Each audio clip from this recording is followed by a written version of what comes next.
कि वैराग ज्ञान और योग की ये शक्ति से वैराग जागृत होता है।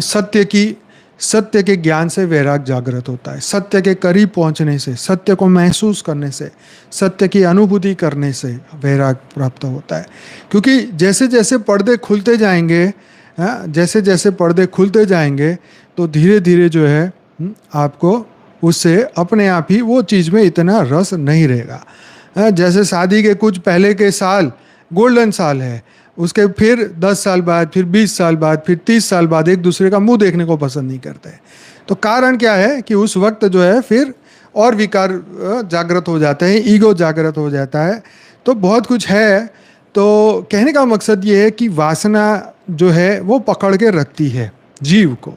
लेकिन जैसे जैसे ये जीव जैसे जैसे उम्र बढ़ती है, इच्छाएं बदलती है, कामनाएं बदलती है, तो ऐसे क्या होता है कि धीरे धीरे आप ज्ञान की ओर बढ़ते हैं और ज्ञान में आपको सच्चाई पता चलती है, आपको वास्तविक स्वरूप पता चलता है। इस दुनिया का वास्तविक स्वरूप हमें समझ में आता है कि अरे भाई, हम जिसके पीछे भाग रहे थे उसमें यहाँ पहुँच गए तो कुछ भी नहीं है, यहाँ तो कुछ नहीं मिला, यहाँ तो दुख ही दुख है। मैं आज एक व्यक्ति का वीडियो देख रहा था, कोई तो वो ओम पर्वत तक पहुंचा वहाँ पे। तो वहाँ जाके मतलब वहाँ पे इतनी सारी कठिनाइयाँ हैं, वहाँ पहुँचते पहुँचते कहता है ये तो मेरा सिर दर्द हो रहा है, मेरे को बहुत दिक्कत हो रही है, फिर भी मैं आ गया, मैंने दर्शन कर लिए, फिर बहुत अच्छा लगा। लेकिन वो दर्शन किए तब तक वो ठीक था, लेकिन जैसे फिर दर्शन करके वो वापस आया, बड़ी बड़ी दिक्कतें हो रही है, सुविधाएं नहीं है, ये नहीं है, वो नहीं है। मतलब दर्शन के लिए गया तो मतलब रास्तों में दिक्कत तो होती ही है। तो ये रास्ते हैं हमारे, जब तक हमें आत्मज्ञान नहीं होता ये रास्तों में हमें दिक्कतें तो होंगी। कई बार मन करेगा चलो छोड़ो यात्रा, वापस आ जाओ, जो होगा देखा जाएगा, अरे शांति से घर बार में जियो, अरे शांति से ये करो, शांति से वो करो। अरे पर इसे जो आपकी आत्मा का वास्तविक स्वरूप है वो आपको चैन नहीं लेने देगा। अगर आपने आपको इसी जन्म में मोक्ष की प्राप्ति होने वाली है, आपके कर्म बंधन खत्म हो चुके हैं, तो वैराग अपने आप आने वाला है। फिर आपको उसके लिए पुरुषार्थ नहीं करना होगा। बात को समझो आप, आपके कर्म बंधन कट जाएंगे, फिर अपने आप ही आप मुक्त हो, फिर आपको मुक्ति का अनुभव होगा। अगर आपने नए कर्म बंधन अगर आपने स्ट्रांग नहीं बनाए तो धीरे धीरे पूर्व जन्म के कर्म बंधन खत्म हो गए तो आप वैराग की ओर अपने आप जाओगे। हाँ, आप देखो कि कई साधु संत जन्म लेते ही 8, 10, 11, 12 साल में तो घर बार माँ बाप को छोड़ के भाग जाते हैं। क्यों? क्योंकि उनके पुराने जन्म के संस्कार बड़े पक्के हैं।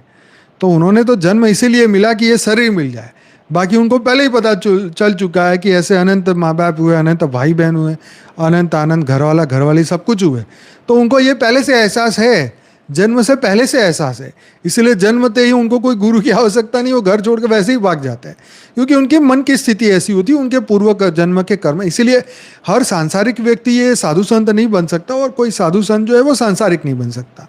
तो इसीलिए अगर आपके घर में भी इस तरीके का कोई बच्चा है तो उसको फोर्सफुली आप उसको मत फंसाओ कि भाई तेरे को तो संसार करना ही पड़ेगा। वो थे ना, वो कौन से नाम भूल गया, वो मुनि कितने साल तक, मेरे ख्याल कितने महीने तक अपनी माँ के गर्भ में रहे और वो बाहर आना ही नहीं चाहते थे। हाँ, तो उन्होंने कहा कि मुझे भगवान कृष्ण की गारंटी दो तो ही मैं बाहर आऊँगा। उन्होंने बोला कि हाँ, मुझे वो गारंटी दे कि मुझे माया नहीं लगेगी तो ही मैं बाहर आऊँगा, नहीं तो नहीं आऊँगा। तो कई महीनों तक या कई साल तक वो अपनी माँ के गर्भ में रहे।